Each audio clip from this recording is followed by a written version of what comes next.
அடியோர் விண்ணப்பம் சொல்லுகிறேன் கேளும் சாமி. முந்தி பிறந்தவன் நான், முதல் நூல் தரித்தவன் நான்.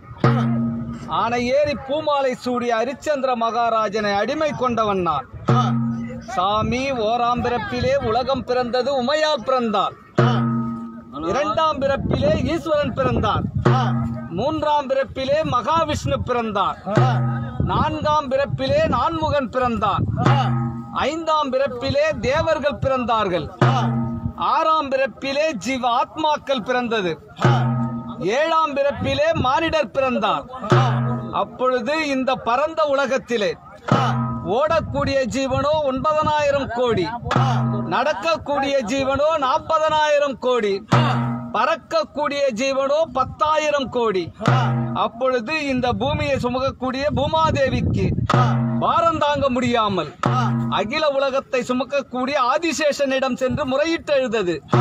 அப்பொழுது ஆதிசேஷன் தேவர்களிடத்திலே சென்று முறையிட்டு எழுதது. அப்பொழுது தேவர்கள் ஒன்று கூடி தேவர் சபையை கூட்டி தேவர் சபையிலே மாபெரும் விவாதம் நடந்தது. அப்பொழுது தேவருக்கெல்லாம் அதிபதியான தேவேந்திரனை கேட்டார்கள். பூமி பாரம் சுமக்க முடியாமல் ஆதிசேஷன் அழுகின்றது. பூமி பாரம் குறைய வேண்டும் என்றால் ஏது செய்வதென்று கேட்டார். பூமி பாரம் குறைய வேண்டும் என்றால் வீரஜாமுவனை அழைத்து வர வேண்டும் என்றார். சாமி வீரஜாமுவனை அழைத்து வர யாரை அனுப்புவதென்று கேட்டார்கள். வீரஜாமுவனை அழைத்து வர காளிதேவனை அனுப்பினால்தான் கடும் சீக்கிரத்தில் அழைத்து வர முடியும் என்றார். அப்பொழுது தேவர் சபையிலே காளிதேவன் அழைத்து நீ சென்று வீரஜாமுவனை அழைத்து வர வேண்டும் என்றார். அப்பொழுது காளிதேவன் சாமியிடத்திலே கேட்டான், சாமி வீரஜாமுவன் எங்கே இருக்கிறான் என்று. 7 கடல் தாண்டி திருப்பாக்கடலிலே தங்க கோல் கட்டி தவம் இருக்கிறான் என்றார். அப்பொழுது பார்த்தான் காளிதேவன், காலால் நடந்தால் ஆகாது என்று காக்கா வாகனம் ஏறி வீரஜாமனிடத்தில் சேர்ந்தான். அப்பொழுது வீரஜாமனிடத்திலே ஆடும் பெண்கள் 1000 பாடும் பெண்கள் 1000 நட்டு வட்டம் கொட்டி நாடகசாலை நடந்து கொண்டிருந்தது. அப்பொழுது காளிதேவன் சென்று ஆவென்ற சத்தமும் அபயக்குரலும் இட்டான். அப்பொழுது பார்த்தான் வீரஜாமுவன் ஆடும் பெண்களை கையமுத்தி பாடும் பெண்களை கையமுத்தி நட்டுவத்தை கையமுத்தி நாடகசாலையை கையமுத்தி யாது காரணம் காளிதேவா என்று கேட்டார். அடே வீரஜாமுவா, உன்னை அழைத்து வரும்படி சாமியின் கட்டளை என்றார். அப்பொழுது வீரஜாமுவன் 60 மடிப்பு வெள்ளி கம்பிலியை உதறி தோளிலே போட்டு வெங்கல தண்டாயத்தை தூக்கி சாமியிடம் வந்து சேர்ந்தான் வீரஜாமுவன். அப்பொழுது வீரஜாமுவன் சாமியிடத்திலே முன்கை கட்டி பின்கை கட்டி மூவலம் வந்து சாமி அடிய நடத்த காரணம் யாதென்று கேட்டான். அடே வீரஜாமுவா, நான் அழைத்த காரணத்தை கூறுகிறேன். உனக்கு உன் தாய் பேர் தந்தை பேர் தெரியுமா என்று கேட்டார். சாமி, என் தாயே சமுத்திரம், என் தந்தையே சூரியன், என் பெயர் வீரஜாமுவன் என்றான். அப்பொழுது வீரஜாமுவன் சாமியிடத்திலே கேட்டான். சாமி அடிய நடத்த காரணத்தை கூறும் சாமி என்றான். அடே வீரஜாமுவா, பூலோகத்திலே மானிடர்கள் அதிகமாகிவிட்டார்கள். ஆகையால் பாரெங்கும் பழமுதிர பறைசாத்த வேண்டும் என்றான். சாமி பறைக்கு தோலில்லை என்றான் வீரஜாமுவன்.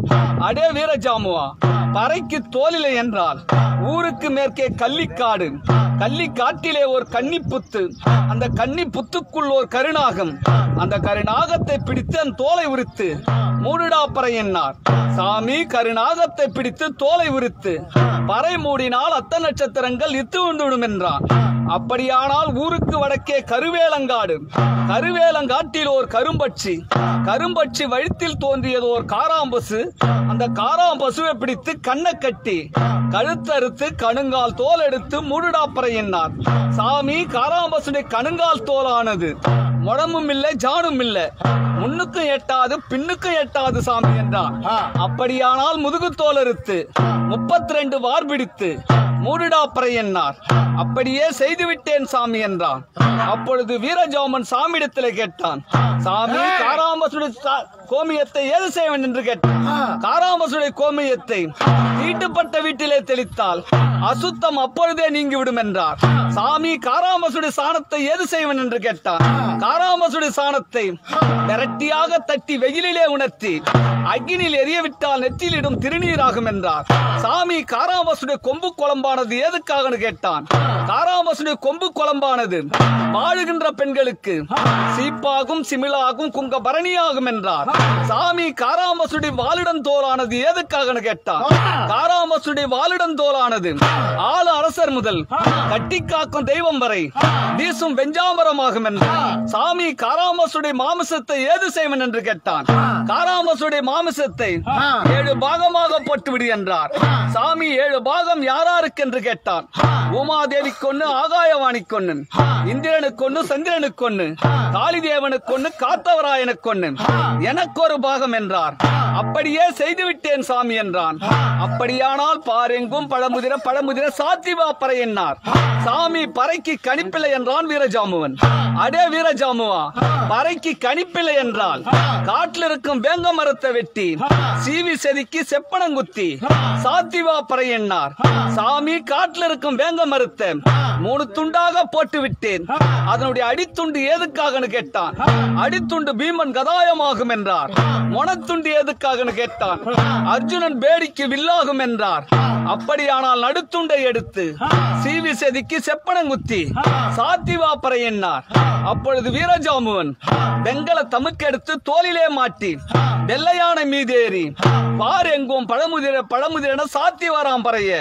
அப்பொழுது வீரஜாமுவன் காரூர் கம்மாள தெருவிலே கலந்து பறை சாத்தும் பொழுது கணிப்பானது தவறி கீழே விழுந்து விடுகிறது.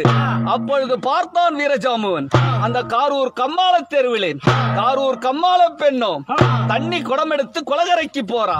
அப்பொழுது வீரஜாமுவன் அந்த காரூர் கம்மாள பெண் அழைத்து கணிப்பெடுத்து கையில் தரும்படி கேட்டான்.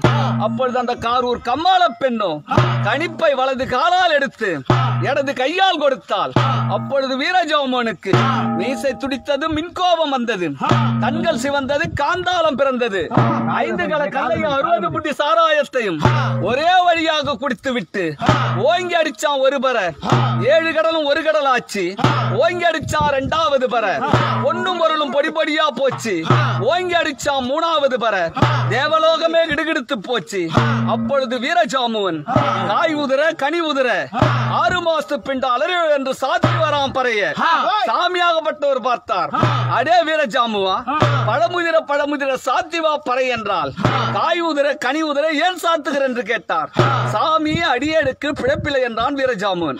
அடே வீரஜாமுவா, அடியேனுக்கு பிழைப்பில்லை என்றால் சின்னவங்க செத்தா சின்ன பணம், பெரியவங்க செத்தா பெரிய பணம், அரிசந்திரங்காசி 6 காசி, பாய்க்கரிசி வழிப்புண்டம், முக்காட்டு சீல முழசீல இது எல்லாம் உண்டு என்றார். அப்பொழுது சாமியாகப்பட்ட வீரஜாமுவனிடத்திலே சொன்னார். அடே வீரஜாமுவா, இந்த பரந்த உலகத்திலே நல்லது செய்தோரும் உண்டு கெட்டது செய்தோரும் உண்டு என்றார். அப்பொழுது வீரஜாமுவன் சாமியிடத்திலே கேட்டான். சாமி, இந்த பரந்த உலகத்திலே கெட்டது செய்தவர் யார் சாமி என்று கேட்டான். அடே வீரஜாமுவா, கெட்டதை செய்தவரை சொல்லி வர கேளும் என்றார். தாய் அடிச்சவனும் தன்பரப்பு நந்தவனும் பிச்சைக்கு வந்தவரை பின்னவர சொன்னவனும் கடினா கட்டி வளர்த்தவனும் கணுகட்டிக்கு பாலிடாதவனும் அண்ணன் தம்பிய துரோகம் பண்ணவனும் ஊழிய குறைச்சவனும் குறமரக்கால் இட்டவனும் அங்காடி கூடிய அதிரவளை கேட்டவனும் பங்குல பங்கு பதிரி எடுத்தவனும் இந்த பரந்த உலகத்திலே அது ஆணாக இருந்தாலும் பெண்ணாக இருந்தாலும் தந்தாரம் இருக்க பிரதாரம் மேல் ஆசைப்பட்டவரும் இன்னவரெல்லாம் பூலோகத்திலே கெட்டது செய்தவர் என்றார். சாமி, இன்னவனுக்கெல்லாம் தேவலோகத்திலே ஏது கட்டளை என்று கேட்டான். அடே வீரஜாமுவா, இன்னவனுக்கெல்லாம் தேவலோகத்திலே அட்டக்குழி, அரணக்குழி, பாம்புக்குழி, பள்ளிக்குழி என்று சொல்லக்கூடிய பலவிதமான தண்டனைகள் கொடுத்து 7ஆம் நரகத்துக்கு கீழான நரகம் தள்ளக்கடவது என்றார். அப்பொழுது வீரஜாமுவன் சாமியிடத்திலே கேட்டான். சாமி, இந்த பரந்த உலகத்திலே நல்லது செய்தவர் யார் சாமி என்று கேட்டான். அடே வீரஜாமுவா, இந்த பரந்த உலகத்திலே நல்லது செய்தவரை சொல்லி வர கேளும் என்றார். கோயிலை கட்டியவரும் குளத்தை வெட்டியவரும் அன்னதானம், வசனதானம், கோதானம், மேதானம் என்று சொல்லக்கூடிய சில தானங்கள் வழங்கியவரும் இன்னவரெல்லாம் இந்த பூலோகத்திலே நல்லது செய்தவர் என்றார். சாமி, இன்னவனுக்கெல்லாம் தேவலோகத்திலே ஏது கட்டளை என்று கேட்டான். இன்னவருக்கெல்லாம் தேவலோகத்திலே ஆடுமென்கள் 1000 பாடுமென்கள் 1000 நட்டுவட்டம் கொட்டி நாடகசாலை உண்டு என்றார்.